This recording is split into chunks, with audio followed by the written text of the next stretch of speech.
నమస్తే, welcome to business weekend.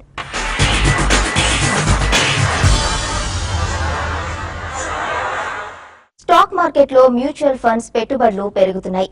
గత 2 నెలల్లో దేశీయ మ్యూచువల్ ఫండ్ స్టాక్ మార్కెట్లో 13,000 కోట్ల రూపాయలను ఇన్వెస్ట్ చేశాయి.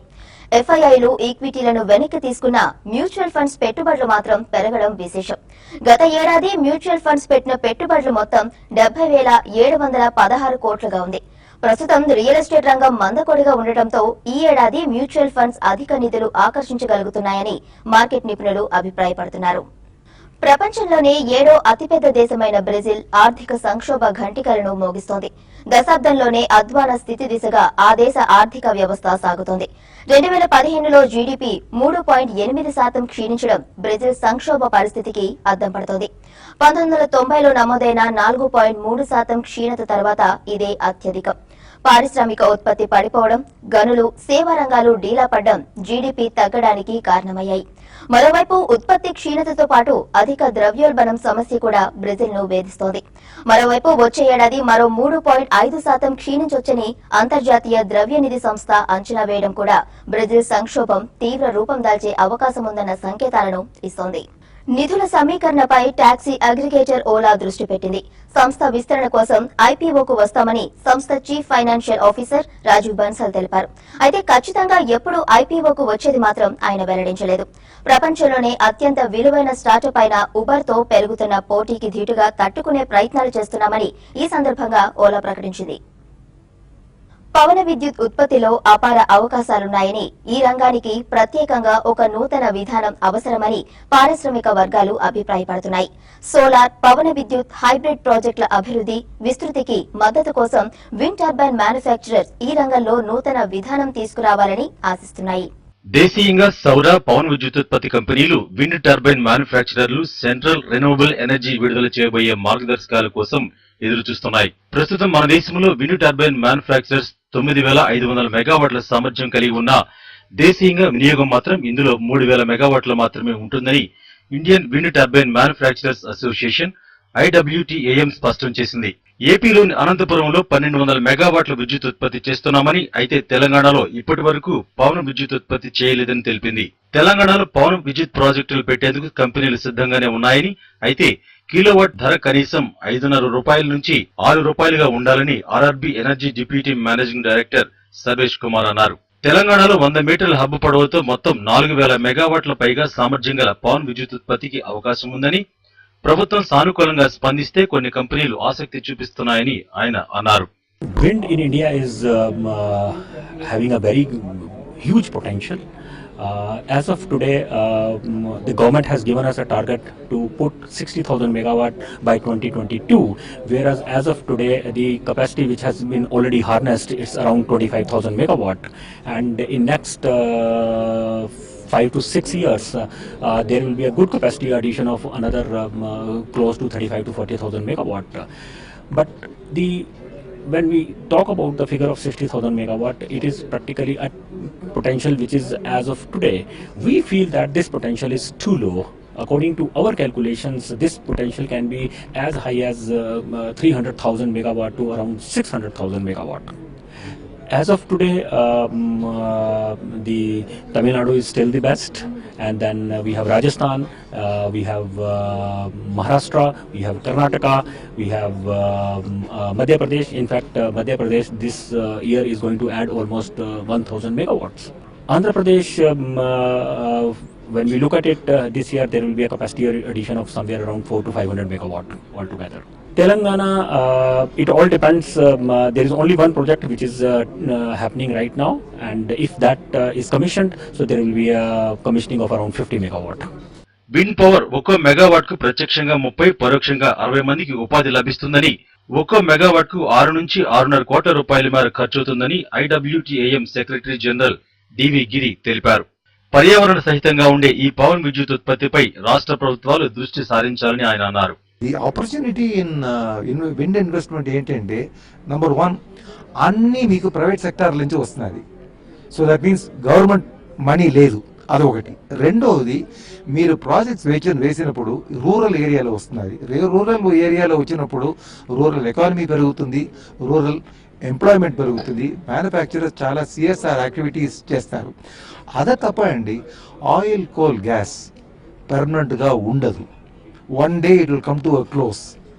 దానివల్ల ఆయిల్ కోల్ గ్యాస్ని మనం రెగ్యులేట్ చేయాలంటే, పొల్యూషన్ లేకుండా క్లైమేట్ చేంజ్ ప్రాబ్లం రాకుండా ఉండాలంటే it is only through wind or renewable energy ఏదైనా ఉండాలి. విండ్ పవర్ ప్రాజెక్టుల ఏర్పాటులో విధానపరమైన అడ్డంకులు తొలగించి ఆకట్టుకునే రీతిలో రాష్ట్ర ప్రభుత్వాలు పవన విద్యుత్ పాలసీని ప్రకటించాలని పారిశ్రామిక వర్గాలు కోరుతున్నాయి. బడ్జెట్ లో సుంకాల మోతతో కార్ల ధరలకు రెక్కలు వచ్చాయి. ఇప్పటికే Tata Motors, Maruti Suzuki, Mercedes Benz ధరలను పెంచగా తాజాగా M&M, Hyundai, Honda cars India అన్ని మోడళ్ల ధరలను పెంచుతున్నట్టు ప్రకటించాయి.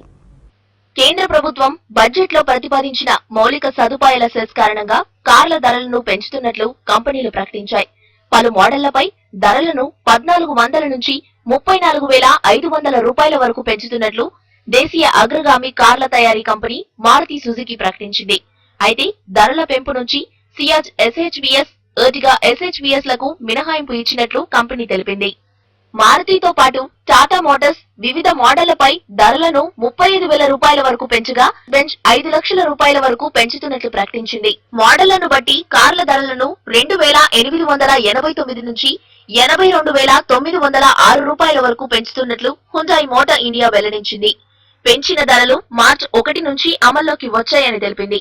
తాజా నిర్ణయంతో i10 ధర 3,848, గ్రాండ్ ధర 4,286, XN 4,726, ఐలెట్ i20 ధర 4,886, active i20 5,857, Verna 5,677, Creta 27,192, Elantra 45,504 పెంచుతున్నట్లు హ్యుండై ప్రకటించింది.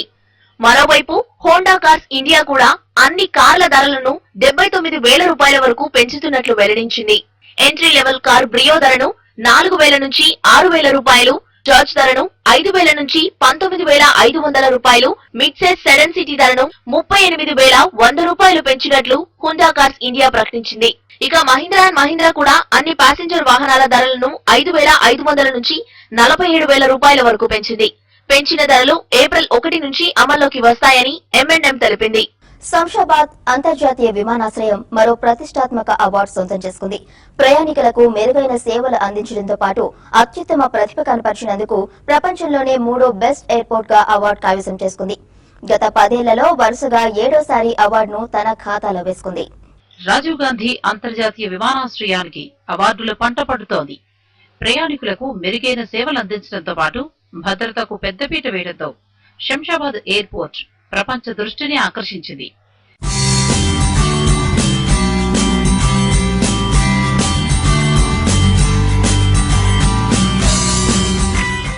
ప్రపంచంలో 3వ బెస్ట్ ఎయిర్పోర్ట్ గా అవార్డు సొంతం చేసుకుంది.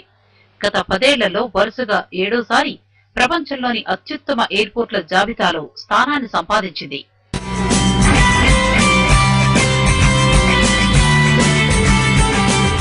మరోవైపు వరుస విజయాలతో దూసుకెళ్తున్న GMR సంస్థ మరో మైలురాయిని అధిగమించింది.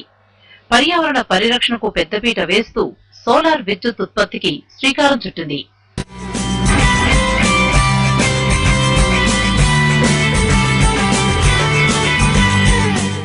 ఢిల్లీ అంతర్జాతీయ విమానాశ్రయం తర్వాత శంషాబాద్ ఎయిర్పోర్ట్ సోలార్ విద్యుత్ వాడుతోంది.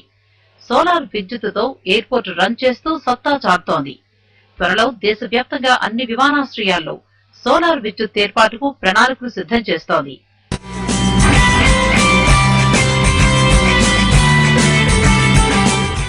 అవార్డులతో దూసుకెళ్తూ భాగ్యనగరానికి తలమానికగా నిలిచిన శంషాబాద్ ఎయిర్పోర్టుకు మరిన్ని అవార్డులు రావాలని కోరుకుందాం. బిజినెస్ వీకెండ్ లో ఇప్పుడు స్మాల్ బ్రేక్ తీసుకుందాం.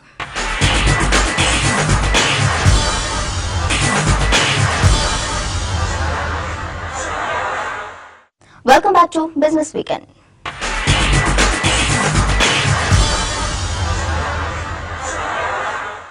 చైనాకు చెందిన స్మార్ట్ ఫోన్ల తయారీ సంస్థ వివో తాజాగా మరో సంచలనం సృష్టించింది.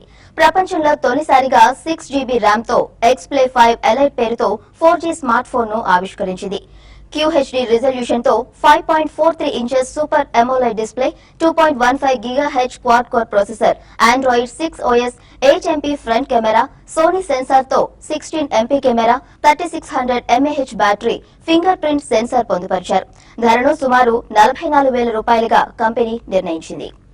ఈ వారం స్టాక్ మార్కెట్లో బుల్ రంకెలు వేసింది. బడ్జెట్ పోస్ట్ ర్యాలీ కొనసాగడంతో గత 7 ఏళ్లలోనే తొలిసారిగా బెస్ట్ వీక్లీ గెయిన్స్ ను మార్కెట్లు నమోదు చేశాయి. అల్యూమినియంపై దిగుమతి సుంకాన్ని పెంచుతున్నట్టు ప్రభుత్వం ప్రకటించడం, ఆర్బీఐ వడ్డీ రేట్లను తగ్గిస్తుందనే వార్తలు, బ్రాసెల్ 3 నిబంధనలకు అనుగుణంగా బ్యాంకులకు కొత్త మార్గదర్శకాలను ఆర్బీఐ జారీ చేయడం, చక్కెర ఎగుమతులు పెరగనున్నాయనే వార్తలు మన మార్కెట్ల సెంటిమెంట్ ను బలపరిచాయి. దీంతో వారం మొత్తం మీద సెన్సెక్స్ దాదాపు 1500, నిఫ్టీ 450 పాయింట్లు లాభపడ్డాయి.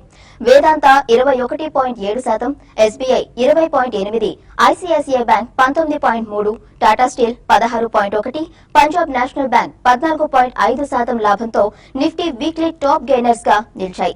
ONGC 7.1%, sun pharma 1.7%, M&M 1.1%, HUL 0.1% నష్టంతో ఈ వారం నిఫ్టీ వీక్లీ టాప్ లూజర్స్ గా ఉన్నాయి. ఇక వచ్చే వారానికి F&O రికమెండేషన్స్, స్పెసిఫిక్ స్టాక్స్ కోసం మార్కెట్ అనలిస్ట్ కుటుంబరావు విశ్లేషణను ఇప్పుడు చూద్దాం. ఓవరాల్ గా మాత్రం మార్కెట్స్ ఖచ్చితంగా అన్నమాట రీసెంట్ లోస్ దగ్గర నుంచి రికవర్ అయ్యి పాజిటివ్ ట్రెండ్ దిశగా ఉన్నాయి. అండ్ కాస్త ఇంత లార్జ్ గెయిన్స్ వచ్చిన తర్వాత కన్సాలిడేషన్ మూడ్ లో ఉండొచ్చు అని చెప్పేసి అనుకుంటున్నాం. వచ్చే వారం కొంచెం ప్రాఫిట్ బుకింగ్ కూడా వచ్చే పాసిబిలిటీ ఉంది. ఎందుకంటే సెలెక్ట్ సెక్టార్స్ లో మోర్ దాన్ 11 to 12% గెయిన్స్ రావటం చూసాం.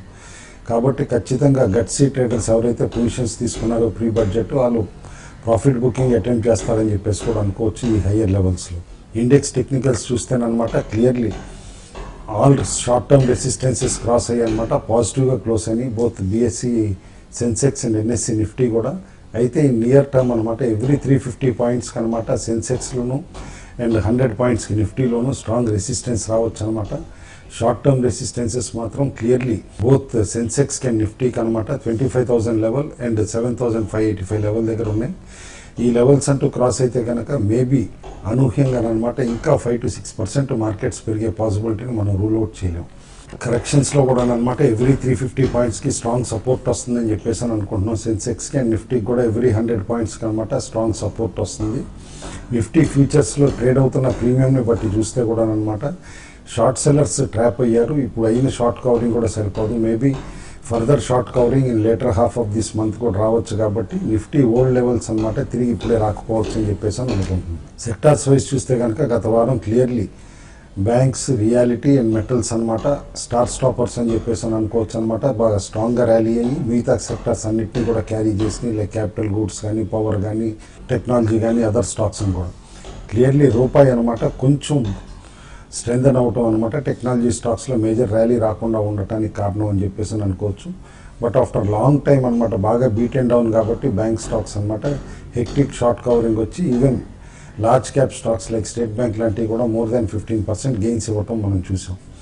డెఫినెట్లీ బ్యాంక్ స్టాక్స్లో కూడా అనమాట ఏ ఎన్పిఏ కన్సర్న్స్ తోటి అనమాట బీట్ అండ్ డౌన్ అయినాయో నేను అనుకోవటం కొంచెం ఈజ్ అవుట్ అవుతున్నాయి. ఎందుకంటే బ్యాంక్స్ రీక్యాపిటలైజేషన్కి దాదాపు 25,000 crores ప్రామిస్ చేసింది కాబట్టి కేంద్ర ప్రభుత్వం కాస్త ఎన్పిఏ కన్సర్న్స్ ఈజ్ అయ్యి రికవరీస్ కూడా అనమాట చాలా స్ట్రాంగ్గా చేసే ఇండికేషన్ బ్యాంక్స్ కనిపిస్తున్నాయి. కాబట్టి మేబీ మార్చ్ ఎండింగ్ రిజల్ట్స్ బాగోకపోయినా బై నెక్స్ట్ జూన్ కల్లా తేరుకోవచ్చు చాలా వరకు పిఎస్యూ బ్యాంక్స్ అని అనుకుంటున్నాం. కాబట్టి ఎవ్రీ డిక్లైన్లో పిఎస్యూ బ్యాంక్స్ని పికప్ చేయమని చెప్పేసి అడ్వైజ్ ఇస్తా, కానీ పెరిగినాయి కదా అని చెప్పేసి అని షార్ట్స్ అటెంప్ట్ చేయొద్దంటాను.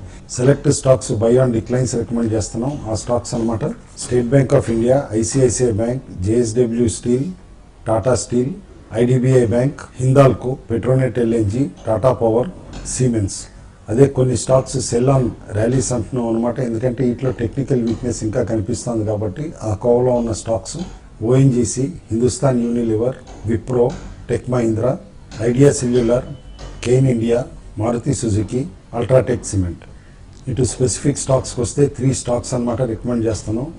అందులో first stock diamines and chemicals limited అనమాట. India's only manufacturer of ethylene amines అనమాట. ఈ స్పెషాలిటీ కెమికల్ చేసే కంపెనీ ఇదొకటే. అండ్ గ్లోబల్లీ కూడా అనమాట ఓన్లీ ఫ్యూ కంపెనీస్ దగ్గర ఈ టెక్నాలజీ ఉంది. Company recently turn around performance కూడా చూపించింది. బేసికల్లీ ఈ కంపెనీ ప్రోడక్ట్స్ అనమాట ఇటు వాటర్ ట్రీట్మెంట్ కెమికల్స్లో, ఫార్మస్యూటికల్స్లో, ఆయిల్ ఫీల్డ్స్లో, రెసిన్స్లో అండ్ అదర్ ఇండస్ట్రీస్లో కూడా బాగా వాడుతూ ఉంటారు. ప్లస్ ఈ కంపెనీని అనమాట చేస్తున్న ప్రోడక్ట్స్ అనమాట ఏదైతే డిమాండ్ సప్లై ఇంబ్యాలెన్స్ ఉందో అది ఇప్పుడు పాజిటివ్ అవుతుంది అనమాట. డిమాండ్ ఎక్కువయ్యి సప్లై తక్కువయ్యే సూచనలు కనిపిస్తున్నాయి. అదే టర్న్ అరౌండ్ అనమాట Q3లో కూడా కనిపించింది. అది కంటిన్యూ అవుతుందని చెప్పేసి అని అనుకుంటున్నాం. ఎవ్రీ డిక్లైన్లో స్టాక్ అక్యూములేట్ చేస్తే కరెంట్ లెవెల్స్ నుంచి కూడా 100% రిటర్న్స్ నెక్స్ట్ 1 yearలో ఇస్తుందని చెప్పేసి రికమెండ్ చేస్తున్నాం.